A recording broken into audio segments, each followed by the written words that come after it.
Welcome to another episode of the Unexpected Detour. Yes, wherein life detours are inevitable. To be honest, sometimes the hardest truth to face is the truth that we already know. Life has a way of whispering to us before it ever begins to shout. Something changes, and deep down we notice it.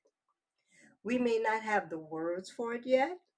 We may not fully understand what it means, but somewhere inside, we know something isn't quite the same. For me, one of those whispers began with my hair. I started noticing that my edges were thinning. Every time I looked in the mirror, I saw the change. Every time I styled my hair, I noticed it. It wasn't dramatic, but it was enough to catch my attention. Still, I convinced myself it was probably nothing. Maybe it was stress, maybe it was getting older, maybe it would grow back on its own. I told myself all those things that kept me from asking a simple question: why is this happening? Then, one day, my hairstylist said something I wasn't expecting. I was totally shocked. And basically, I was kind of hurt at the same time. He told me he would no longer perm my hair until I saw a dermatologist. At first, I was surprised. I had gone to him for years, and I couldn't understand why he suddenly refused to do my hair. Looking back, I realized he wasn't refusing to care for me. He cared enough to stop doing what he had always done because he recognized that something wasn't right. So I made the appointment. The dermatologist examined my scalp and recommended cortisone injections along with Rogaine. After 12 injections, my edges began to grow back. I was relieved. I honestly believed the problem had been solved. But life had another detour waiting for me. Menopause arrived, and once again, my hair began to thin. Back to the dermatologist, I went for more injections and Rogaine.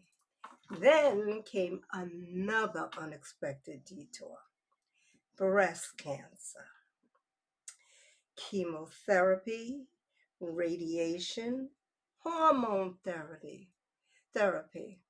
aromatase inhibitors. At that point, the conversation was no longer about thinning edges.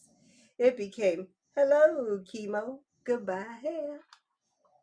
As I look back now, I realize this story was never just about losing my hair.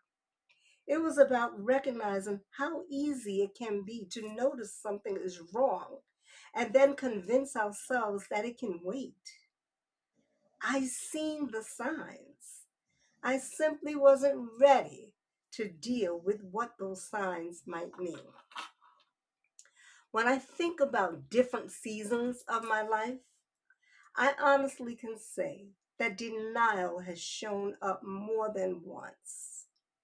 Not because I didn't know something was wrong, but because I wasn't ready for what facing the truth might require. Sometimes denial doesn't look dramatic. Sometimes it sounds like I'll deal with it later. Sometimes it sounds like it's probably nothing. Sometimes it sounds like, oh, maybe it'll go away. Denial isn't always the absence of awareness. Sometimes it's awareness without action. That realization changed the way I look at life because our bodies often speak long before they begin to scream. A change in our hair, a lump that wasn't there before, persistent pain, unusual fatigue, a change in our skin. Symptoms don't always arrive with flashing lights. Sometimes they arrive quietly, asking only that we pay attention.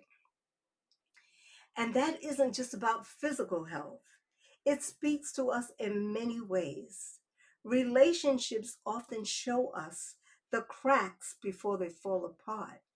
Stress speaks before burnout. Our emotions tell us we're overwhelmed long before we admit it. Even our spirit lets us know when we become disconnected. There are whispers before there are warnings. I want to be careful here because this isn't about blaming ourselves. Fear is real, medical mistrust is real, being dismissed by healthcare providers is real, lack of access to healthcare is real, financial concerns are real, family responsibilities are real. There are many reasons people delay seeking help. This conversation isn't about guilt or shame. It's about becoming more aware of giving ourselves permission to listen when something doesn't feel right. For me, the unexpected detour wasn't simply losing my hair, it was realizing that I had developed a habit of noticing the signs and then explaining them away. That realization gave me clarity because once we're honest with ourselves, we give ourselves the opportunity to respond differently. Maybe that's the lesson I want to leave you with today. We don't have to wait until something becomes urgent before we take it seriously. We don't have to minimize what we're noticing. We don't have to convince ourselves that concern automatically means fear. Sometimes paying attention is wisdom. Sometimes asking the question is wisdom. Sometimes making the appointment is wisdom. And sometimes acting before life forces us to act is the wisest decision we can make. My hairstylist couldn't have continued doing my hair. He could have ignored what he saw, but he didn't. He paused. Looking back, I realized that pause became part of my healing journey. Sometimes the people who interrupt our routine aren't making life difficult. Sometimes they're helping us see what we've been trying not to see.